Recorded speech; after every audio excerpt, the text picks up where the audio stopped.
is we keep getting fed this propaganda, this fact-free, not backed up by data, nonsense from the Chuck Todds of the world, from the Hillary and Bill Clintons of the world, from the Donna Brazils of the world, from the Rahm Emanuels of the world, all the very neoliberal Wall Street servants that led us to Donald Trump. No. We got to moderate our message. Medicare for all, a little too far here. Green New Deal, just too far left. Free college, free this, free that. No. The people of the Midwest are not going to stand for it. And now we got President Obama coming out of the woodwork. Been relatively quiet during the campaign. Barack Obama tells folks, hey, cut it out with all this going all to the left. Cut it out. In a speech in front of lavish donors, because Obama, hope and change, he hangs out with the proletariat. All these wealthy donors is who he was talking to. Tells Democrat, do not tear down the system. We can't tear down the system. Let's get the exact quote. Even as we push the envelope and we are bold in our vision, we also have to be rooted in reality, Obama said. The average American doesn't think we have to completely tear down the system and remake it. The comments marked an extraordinary entrance into the primary contest by the former president, and the New York Times wrote it that he was obviously referencing Bernie Sanders and Elizabeth Warren.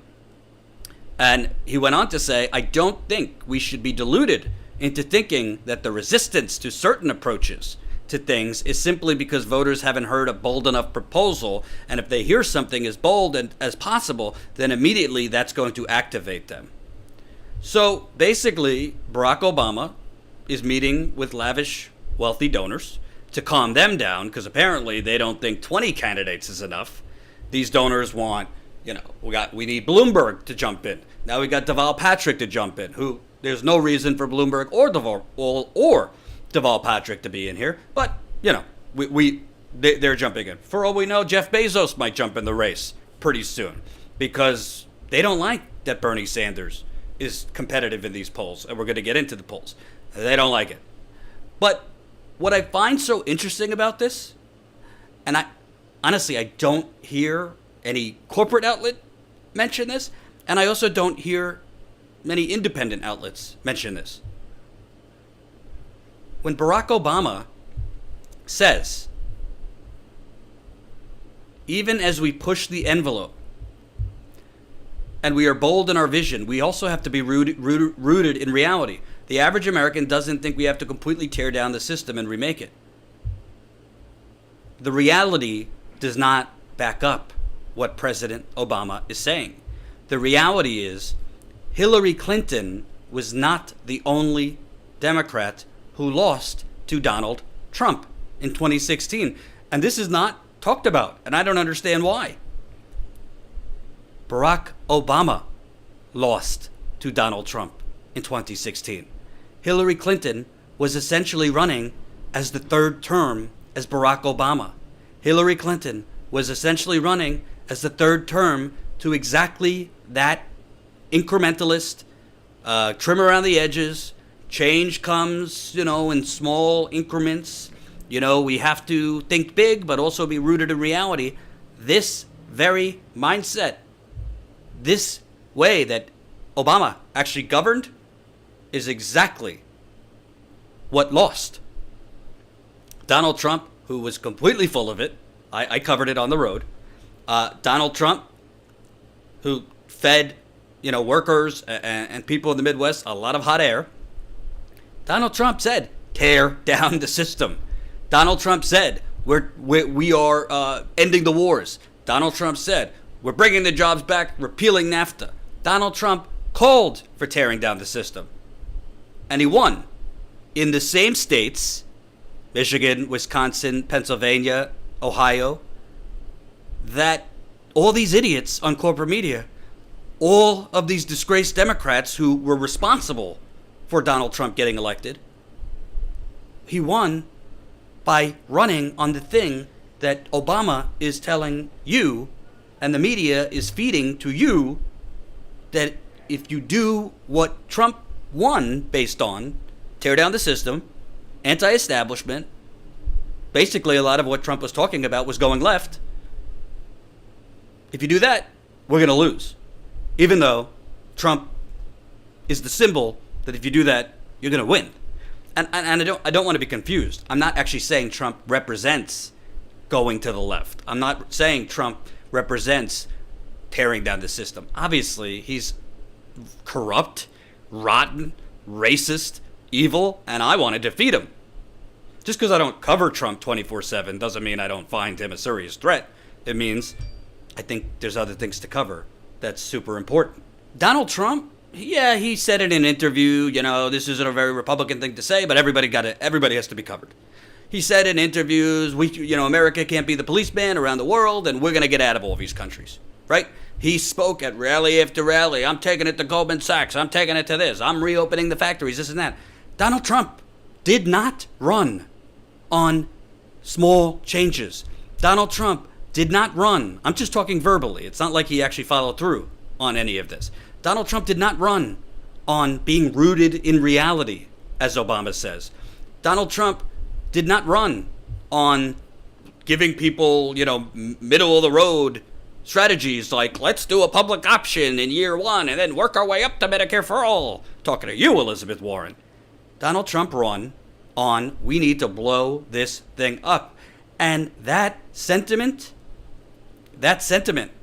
has not changed in those states. And make no mistake about it, not to, ignore the rest of the country. The 2020 election will come down to still Michigan, Wisconsin, Ohio, Pennsylvania, Florida, possibly Arizona. So I don't know, and not that I would ever get invited on CNN or any of these outlets, which, whatever. I don't know. I guess because these pundits are paid to intentionally lie and be out of touch. Why are we listening? I mean, whatever. He's the president. I respect that he's the president, Obama. What he's saying, the actual truth, is the exact opposite. And what Hillary Clinton preached. Look at the results. This move, be moderate, be to the center, is a loser. It has lost over and over again. Maybe it wins in certain areas, maybe places like Iowa, but honestly, Bernie Sanders in 2016 lost the Iowa caucus by less than a point. I think he won. I've said it over and over. I think the media, the television networks called the race while he was down less than a point, and that set a narrative. There was some funny business with flip of a coin and all that. I think he won Iowa. But putting that aside, he only lost by less than a point. So is middle of the road that key? How is middle of the road in Michigan? How is middle of the road in the Midwest if Bernie Sanders won the Michigan and Wisconsin primary? The facts don't back it up. And frankly, what Obama and Hillary Clinton and Chuck Todd and all these idiots are prescribing is exactly the reason we got Donald Trump in the first place. It has been a loser over and over and over and over again. How many times are we going to try this milquetoast liberalism? And by the way, Barack Obama in 2012 was on the verge of losing, too, based on running this middle ground liberalism. He's very lucky that a hidden tape came out with Gordon Gekko, Mitt Romney, basically saying 47% of the country are a bunch of loser, poor moochers. If that video didn't come out, who knows what would have happened. So I keep hearing this nonsense. And the reason Barack Obama is coming out now, the reason Michael Bloomberg is coming out, the reason Deval Patrick is coming out, who knows? I am dead serious. Who knows? Maybe we got Jeff Bezos next. Bill Gates is not because they are so concerned about defeating Donald Trump. The Democratic Party's number one enemy is not Donald Trump. And you must let that sink in. The Democratic parties would prefer 4 more years of Donald Trump. The Democratic Party would take 8 years of Mike Pence after that, rather than 1 minute of Bernie Sanders as president. That is the sad truth, and that is why Obama, who ran on hope and change, who ran on universal health care, who ran on ending the Afghanistan war, who ran on many, many progressive, very, very bold things, and did not a lot of those things. Hope you enjoyed that last video. Hop on over to statuscoup.com where you can sign up for our email list and become a member for as low as $5 to $10 a month. Membership is how we grow. That's statuscoup.com/join. And remember, join our email list so we can grow the revolution with you.